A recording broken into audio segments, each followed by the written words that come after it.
नमस्कार, स्वागत है आपका एमपी तक पर। मैं हूं रवीश पाल सिंह। मध्य प्रदेश का अगला वन मंत्री कौन होगा, इस सवाल का जवाब हर कोई चाहता है, क्योंकि वन मंत्री रहते हुए रामनिवास रावत हाल ही में हुए विधानसभा के उपचुनाव विजयपुर सीट से हार चुके हैं।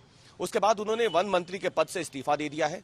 लेकिन तब से लेकर अब तक बड़ा सवाल यह बना हुआ है कि आखिरकार रामनिवास रावत के इस्तीफा देने के बाद मध्य प्रदेश का अगला वन मंत्री कौन होगा। अब इस सवाल से जल्द ही पर्दा इसलिए उठ सकता है क्योंकि मध्य प्रदेश के मुख्यमंत्री डॉक्टर मोहन यादव, जो कि पिछले कई दिनों से विदेश दौरे पे थे, अब वो वापस देश आ चुके हैं। भारत लौटने के बाद आज देर शाम तक मुख्यमंत्री मोहन यादव भोपाल आ जाएंगे और ऐसे में माना जा रहा है कि मुख्यमंत्री के विदेश दौरे से वापस लौटने के बाद अगले वन मंत्री की जो प्रक्रिया है वो तेजी से शुरू हो सकती है।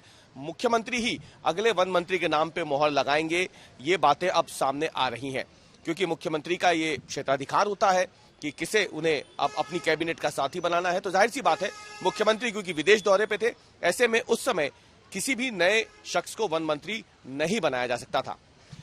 अब सबसे बड़ा सवाल यह है कि आखिरकार नया वन मंत्री कौन होगा। ये सवाल इसलिए उठ रहा है क्योंकि तमाम लोग जो है वो वन मंत्री बनना चाहते हैं। तमाम बड़े विधायक हों, वरिष्ठ विधायक हों या फिर वरिष्ठ मंत्री रहे हों, वो चाहते हैं कि उन्हें वन विभाग मिल जाए।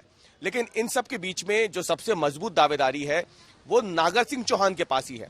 नागर सिंह चौहान यानी वो शख्स जिनके पास पहले वन विभाग था, लेकिन रामनिवास रावत को बाद में ये वन विभाग सौंप दिया गया था नागर सिंह चौहान से लेके।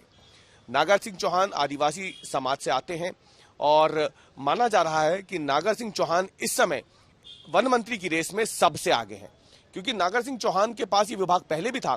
तो ऐसे में उनकी दावेदारी अपने आप मजबूत हो जाती है। दूसरा सबसे बड़ा सवाल है, जो तर्क है वो ये कि नागर सिंह चौहान आदिवासी समुदाय से आते हैं।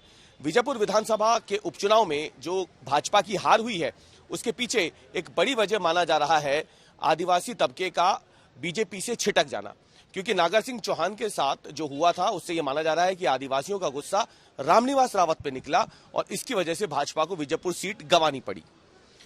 इसलिए रामनिवास रावत के इस्तीफा देने के बाद नागर सिंह चौहान की दावेदारी सबसे ज्यादा मजबूत मानी जा रही है, क्योंकि ये विभाग उन्हीं के पास था और वो आदिवासी भी हैं। रामनिवास रावत को जब मंत्री बनाया गया था तब नागर सिंह चौहान इस बात से काफी ज्यादा गुस्सा हुए थे और आनंद फानंद में संगठन से लेकर के बीजेपी के आला नेताओं ने तब उन्हें मनाने की कोशिश की थी, जिसके बाद वो मान भी गए थे। हाल ही में नागर सिंह चौहान ने दिल्ली जाकर के केंद्रीय आलाकमान से मुलाकात भी की है। लेकिन नागर सिंह चौहान के अलावा कई दूसरे नेता हैं जो लगातार दिल्ली के चक्कर लगा रहे हैं और वो चाहते हैं कि वन विभाग उनके अधीन हो जाए। इसमें पूर्व वन मंत्री कुंवर विजय शाह का नाम भी शामिल है। हाल ही में पिछले इसी हफ्ते की शुरुआत में उन्होंने दिल्ली में जाके बीजेपी के बड़े नेताओं से मुलाकात की है।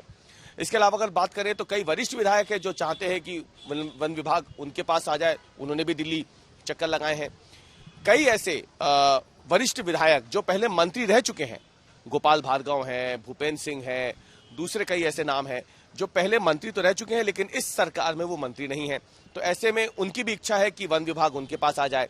लेकिन अब देखना यह है कि विदेश दौरे से लौटने के बाद मुख्यमंत्री डॉक्टर मोहन यादव वन मंत्री के नाम पर किसकी मोहर लगाते हैं। और एक बात यह भी है कि अगर कोई वन मंत्री नहीं बन पाता है तो ये विभाग स्वतः मुख्यमंत्री के अधीन चला जाएगा, क्योंकि ऐसे वो विभाग जिनके पास कोई मंत्री नहीं होता है वो विभाग स्वतः मुख्यमंत्री के अधीन हो जाता है।